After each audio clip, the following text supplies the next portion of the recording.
Iran సంపదని దోచుకెళ్లడం అనేది మళ్ళీ మొదలుపెట్టాయి. మళ్ళీ మొదలు పెడుతూ ఉన్న దాన్ని ఇక్కడ ఉన్న మతం ఒప్పుకోలేదు.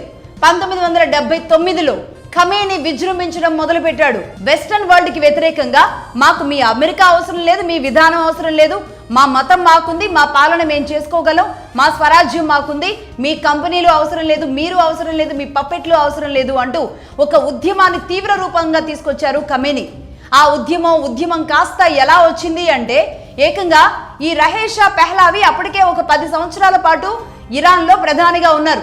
ఈ 10 సంవత్సరాల పాటు కూడా అమెరికా పెత్తనం కొనసాగిస్తూ, అమెరికా ఏం చెబితే అది చేస్తూ, అమెరికా ఎవరిని చంపమంటే వాళ్ళని చంపిస్తూ రహేషా పెహ్లావి తన అప్రతిహాతంగా ఈ 10 ఏళ్ల పాటు తన రాజ్యాన్ని ఒక అధికారంలో కూర్చొని కొనసాగించారు. అయితే ఖమేనీ తనని ఏమాత్రం ప్రశాంతంగా కూర్చొనివ్వలేదు. 10 ఏళ్లు కూడా రహేషా పెహ్లావికి దినదిన గణంగానే నడిచింది.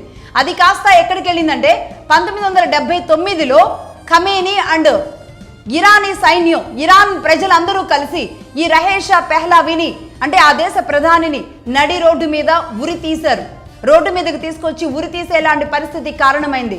అల్లర్లు, అలజడులు అతి పెద్ద స్థాయిలో జరిగాయి. రీసెంట్ గా బంగ్లాదేశ్ లో జరుగుతున్న కొన్ని అంశాల గురించి మనం మాట్లాడుకుంటున్నాం కదా. సరే అంటే బంగ్లాదేశ్ అల్లర్లకి కారణం మరొకరున్నారు. సేమ్ అమెరికా చేసే అల్లర్లు కూడా ఇలాంటివే. ఈ నేపథ్యంలో రహేషా పెహ్లావిని మట్టుపెట్టేశారు ఇరాన్ ప్రజలు. ఇరాన్ ప్రజలు మట్టుపెట్టిన తరువాత రహేషా పెహ్లావి కొడుకుని రహేషా పెహ్లావి 2 అంటారు, ఇతన్ని ప్రిన్స్ అంటారు.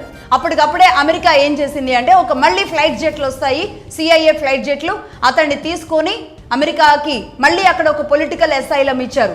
పొలిటికల్ అసైలంలో భాగంగా రహేషా పెహ్లావి కుమారుడు ప్రస్తుతానికి అమెరికాలో పొలిటికల్ అసైలంలో అక్కడ ఉన్నాడు. ఇప్పుడు అతన్ని తీసుకొచ్చి ఇరాన్లో పెట్టడమే అమెరికా పగ.